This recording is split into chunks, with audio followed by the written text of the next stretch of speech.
Hello and welcome to Jamaica Politics Uncovered. New subscribers, welcome. Returning subscribers, welcome back. So guys, I'm going to bring you a few news items this morning, or trending news rather. And I wanted to share a part of the Privy Council proceeding with you that I did not share with you before. In the previous Privy Council report video, I showed you what was said about the juror who was not dismissed from the case and the arguments that were made there. Today, I'm going to share the privacy aspect of the case where the defense is arguing that the privacy of Mr. Palmer was breached, and the prosecutors are saying, hey, no, this was key evidence, incriminating evidence against the defense. So it was important. Have a listen. But those texts show without a shadow of doubt that the deceased was on his way to be executed, and he suddenly realized what was going to happen to him.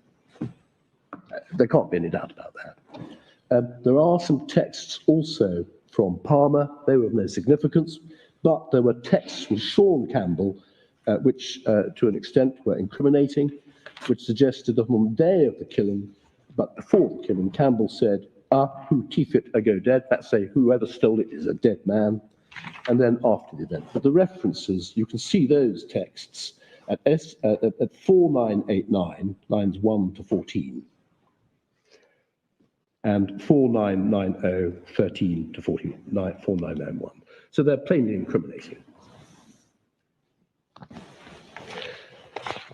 Now, the defense cases, and it's important to understand what the defense cases were, they all just gave unsworn statements.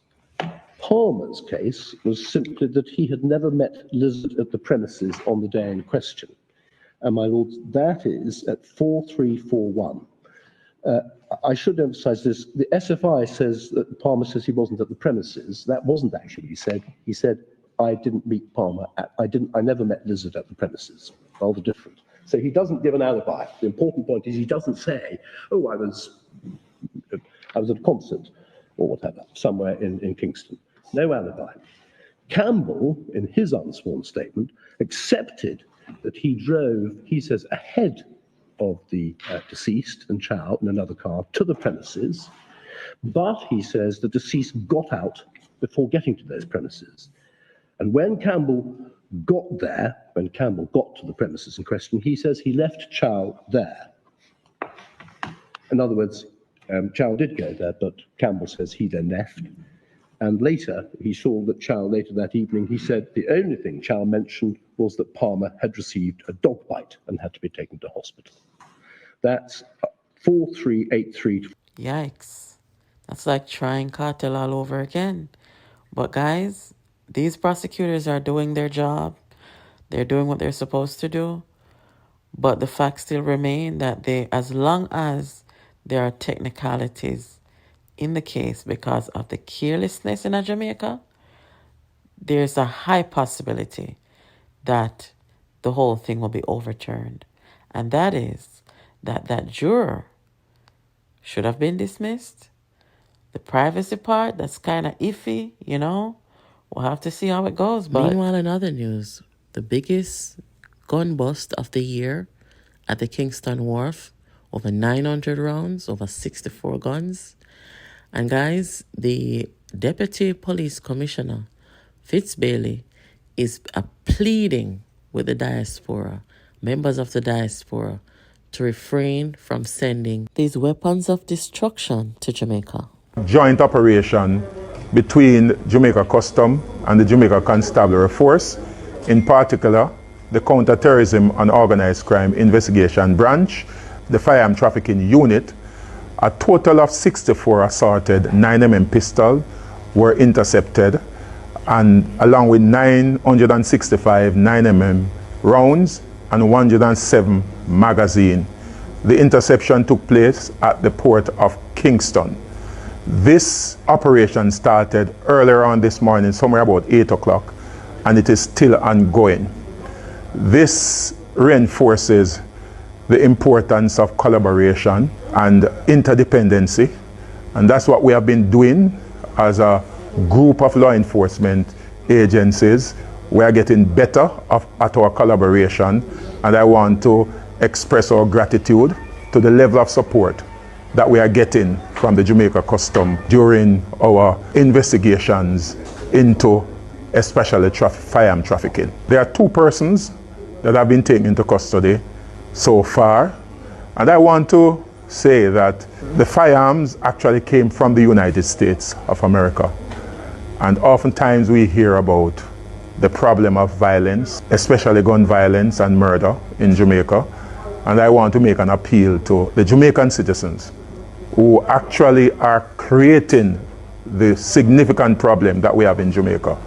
They are the ones who are sending the firearm, and I am appealing to the diaspora to sort of engage the citizen and encourage them to desist from this type of destructive activity that is actually preventing them from coming to Jamaica to enjoy the paradise that we have.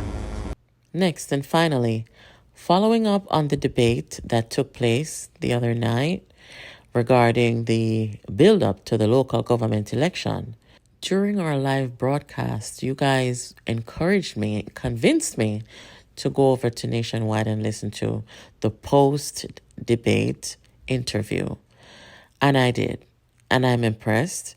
And it really opened my eyes to the fact that the debate commission, they carried out a pretty poor debate. The questions were poor, and the people on the stage did not get enough time to respond, and the voters didn't really get a chance to really hear them because they were either cut off or the time was too short and the questions were weak. But what I heard over at Nationwide, it's about 25 minutes. The 2 females that were on the stage, they had a chance to face off. They were asked some questions about the manifesto. They were asked about various issues regarding local government.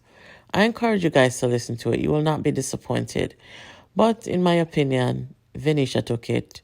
She, stood the test and passed because she speaks with conviction. She knows what she's talking about. Her facts are not disputed. And so I encourage you guys to listen to it. I'll leave a bit of it here. And if you haven't subscribed, please do. I'll catch you in the next one. Keep it locked here to Jamaica Politics Uncovered. One of the things I want to correct that Mrs. Mr. Garvey just said was when she raised the issue of fire trucks and 50 fire trucks. Let us correct that factual inaccuracy. We have procured and secured and are in our possession 99 trucks with another 50 on order. When the PNP left office, they had 17 trucks on order that were never delivered. There is a dismal record, and my friend knows that I've been on that side, so I know. If you recall, you will recall even protest action at NSWMA when you had Mrs. Jennifer Edwards. That protest was actually led by members of the PNP. It's an issue I raised on there last night. PNP resigns from itself at KCC and the building committee. PNP protests on itself. The manifesto of the JLP will essentially show Jamaica sector by sector, program by program, when it comes to water issues covered by the local authorities. The success is there because we can stand on a record that more communities have water than at any other time in our history. When it comes to care for the vulnerable, you will see that in our manifesto, what we've done so far in terms of shelters and infirmaries and where we intend to take this post-February 26th.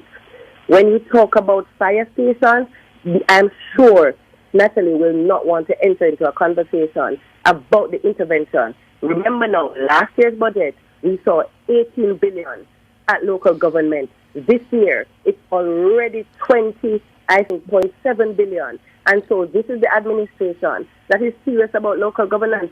Natalie said last night on the debate that they believe in local government, but it is a Jamaica Labour Party. I want to say to Jamaica that actually put their money where their mouth is in local governance and ensure that we fund the program. You know, what is interesting? It's interesting to hear Venetia speak in this way when it's quite clear that she also knows that the local government reforms that have allowed us to be where we are today. And those pieces of legislation and adjustment to the laws all have come through a PNP-led administration. But she also knows that it is not through any accident that they would now have a little more money to spend. And that is really due to the fact that in 2016, we increased the percentage coming from the parochial revenue fund to the municipalities